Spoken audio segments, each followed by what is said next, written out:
এই ঢাকা বিশ্ববিদ্যালয়ের মাটি থেকে শিবিরের সন্ত্রাসীরা সূচনা করেছে সর্বপ্রথম জুলাইয়ের পরে। নোংরা রাজনীতি প্রচলন করতে চান? আরে ভাই, বাংলাদেশের মাটি আপনাদেরকে স্বীকার করে না। এই মাটিতে বসে বাংলাদেশ পন্থীদের উপর আপনারা আঙুল তোলেন, মাথা উঁচু করে জামাত শিবিরের রাজনীতি করার কোন অধিকার বাংলাদেশে নাই। আপনাদের তো কোনো অধিকারই নেই। মহান মুক্তিযুদ্ধে আমাদের নারীদের উপর আপনারা অত্যাচার করেছেন, তাদের সম্মান হানি করেছেন। আমার বাংলাদেশিদেরকে আপনারা হত্যায় সহযোগিতা করেছেন, সেই ইতিহাস কি মিথ্যা? কুমিল্লা টাউন হল মাঠকে দাবিয়ে বলতে হবে সেই ইতিহাস কি মিথ্যা? ভাই, মিথ্যা ইতিহাস, আন্তর্জাতিকভাবে স্বীকৃত। এরা রাজাকার। কিন্তু কিন্তু আমরা ধৈর্য ধারণ করেছি। আমরা চিন্তা করেছিলাম হয়তো সুস্থ রাজনৈতিক সংস্কৃতি প্রচলনে আপনারা ভূমিকা রাখবেন, কিন্তু আপনারা সেই নোংরামের সূচনা করেছেন। শেষ আপনাদেরকে দেখতে হবে। বন্ধুগণ, গত দুদিন আগে জামায়াতের আমিরের টুইটার অ্যাকাউন্ট থেকে আমার কর্মজীবী নারীদেরকে পতিতার সাথে তুলনা করা হয়েছে। প্রিয় বন্ধুগণ, পরবর্তীতে তারা বলেছে আইডি নাকি হ্যাক হয়েছে।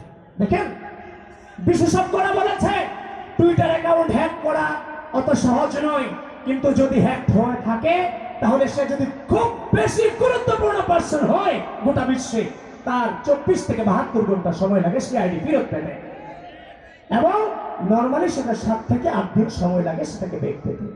আপনি যখন পোস্ট দিয়েছেন, পোস্ট যখন ভাইরাল হয়েছে, পোস্ট ডিলিট দিয়ে এরপর আপনি পোস্ট দিয়েছেন যে আপনার আইডি হ্যাক হয়েছে, অত সহজে আপনার আইডি হ্যাক করে আবার আপনাকে দিয়ে দিয়েছে, ঠেকা পড়েছে। আজকে এটা প্রথম নয়, আপনারা দেখে থাকবেন কদিন আগে ডাকসুকে বেশ্যাদের কারখানা বলে অবহিত করেছে না জামায়াত নেতা? 5 আগস্ট পরবর্তী সময় চট্টগ্রামে নারীকে লাথি দেওয়া হয়েছিল। সে আসামিকে যখন গ্রেফতার করা হয়েছে, তার জামিনের পরে তার ফুলের মালা দিয়ে বরণ করে নিয়েছিল জামাত শিবির, মনে আছে? নারীদের প্রতি তার যে বিদ্বেষ পরতে পরতে প্রকাশিত হচ্ছে। প্রিয় বন্ধুগণ, আল্লাহ রাসূল মুহাম্মদ সাল্লাল্লাহু আলাইহি সাল্লাম উহুদ যুদ্ধে যখন মুসলমানরা ছত্রভঙ্গ হয়ে গেছিল, নুসাইবা বিনতে কাব রাদিয়াল্লাহু তাআলা আনহা, একজন মহিলা সাহাবিয়া রাসূল সাল্লাল্লাহু আলাইহি ওয়াসাল্লামের সামনে ঢাল হয়ে তলোয়ার নিয়ে দাঁড়িয়েছিলেন। আমার নারীদের ভূমিকা সেই আমাদের ইসলামের প্রথম যুগ থেকে আমার নারীদের ভূমিকা ছিল অকল্পনীয়, অবর্ণনীয়, অসম্ভব সাহস নিয়ে আমাদের নারীরা এগিয়ে গিয়েছিল। সেই মুহাম্মদ সাল্লাল্লাহু আলাইহি ওয়াসাল্লামের যুগ থেকে, প্রাক ইসলামের প্রথম যুগ থেকে আপনি ইসলামের দোহাই দিয়ে ইসলামের কথা বলে আমার নারীদেরকে আপনি ঘরে বন্দী করতে চান? আমার নারীদেরকে আপনি বিভিন্ন ট্যাগ দেন। প্রিয় বন্ধুগণ, দেখেন, আপনি অনলাইনে যান, বিভিন্ন ফেসবুক গুলোতে ঢুকেন, ওসমান হাদি ভাইয়ের প্রোফাইল পিক দিয়ে দেখেন মেয়েদেরকে এবং আমাদের অন্যান্য রাজনৈতিক সংগঠনের ব্যক্তিদেরকে কিভাবে আর নিকৃষ্ট ভাষায় গালাগালিজ করছে। আপনি যান, গিয়ে দেখেন। এটার নাম ইসলাম? আর ভাই কথা বলতে হবে, এটার নাম ইসলাম? ইসলামকে গালিগালাজ সমর্থন করে? ইসলামকে অপপ্রচারকে সমর্থন করে? ইসলামকে পরনিন্দা চর্চাকে পছন্দ করে? তাহলে আমি কিসের ইসলামকে ধারণ করি? একদিকে আপনি বলছেন ইসলাম, ইসলামকে ধারণ করি। একজন মহিলা, তাদের হচ্ছে যে একজন মহিলা সদস্য বলছেন আমরা ইসলামকে ধারণ করি, দলীয় প্রধান হতে পারবে না, সেটাকে ধারণ করি আমরা রাজনীতিতে এসেছি। ঠিক আছে, আপনি সেই ইসলাম ধারণ করেন, কিন্তু আপনি তো দূতাবাসীকে বলছেন আমরা শরিয়া আইন কায়েম করতে চাই না। আপনি যে গণতন্ত্র কায়েম করতে চান সেই গণতন্ত্র তো আমি আছি।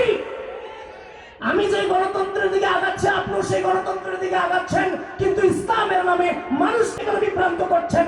আমাদের মতো রাজনৈতিক সংগঠনগুলোর বিরুদ্ধে কেন ইসলাম নিয়ে পরনিন্দা চর্চা করছেন? এর নাম ইসলাম নয়। ইসলামের নামে সব থেকে বেশি অনিসলামিক কাজ এরা করে যাচ্ছে, সব থেকে বেশি অনিসলামিক কাজ এরা করে যাচ্ছে। প্রিয় বন্ধুগণ, কথা বলতে গেলে অনেক কিছু বলার আগে, তরুণ সমাজ ইতিমধ্যে আপনারা ভণ্ডামি ধরে ফেলেছেন। এদের রাজনীতি রাষ্ট্রের রাজনীতি, এদের রাজনীতি দূতাবাসে ধারণা দেওয়ার রাজনীতি, এদের রাজনীতি আপনার আছে পলিসি, এরা হচ্ছে অপপ্রচার।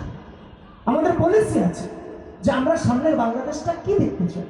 আমরা বাংলাদেশটা দেখতে চাই আমাদের গরিব শ্রেণী, মধ্যবিত্ত শ্রেণী, প্রতিটা মানুষ যেন তার নিজের মর্যাদা নিয়ে বাংলাদেশে বসবাস করতে, খেয়ে পড়ে বসবাস করতে পারে, বাঁচতে পারে। আমরা ওই পরিকল্পনা নিয়ে সামনে আগাচ্ছি। আমাদের ফ্যামিলি কার্ড আছে, আমাদের কৃষক কার্ড আছে, আমাদের কর্মসংস্থান আছে, আমাদের পরিবেশ বিষয়ে উদ্যোগ আছে, আমাদের হচ্ছে যে পরিবেশ বিষয়ক উদ্যোগ আছে।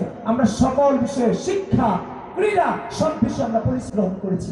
অপরদিকে এরা শুধু অপপ্রচার চালাচ্ছে, আবার ঘোষণা দিচ্ছে আসেন আমাদের সাথে ডিবেটে আসেন। গতকাল দেখলাম এদের সদা শয়তান ঘোষণা দিয়েছে ডিবেটে আসতে। আরে ভাই, তোমার তো কোনো পলিসি নেই, তোমার সাথে কিসের ডিবেট যাবে? আজকে দেখেন না ঢাকা ক্যান্টনমেন্টে একজন পরিচয় দিচ্ছে আমি তারেক রহমানের প্রতিদ্বন্দ্বী, এটা তার পরিচয়। তো সেও চায় যে আমি তারেক রহমানের সাথে ডিবেটকারী, সে সামনে পরিচয় দিতে চায় আমি তারেক রহমানের সাথে ডিবেটকারী। আমি আজকের এই কুমিল্লা টাউন হল মাঠ থেকে বলে দিতে চাই, জনাব তারেক রহমান যে আপনার লেভেল না, তার সাথে আপনি কখনোই ডিবেটে বসবেন না।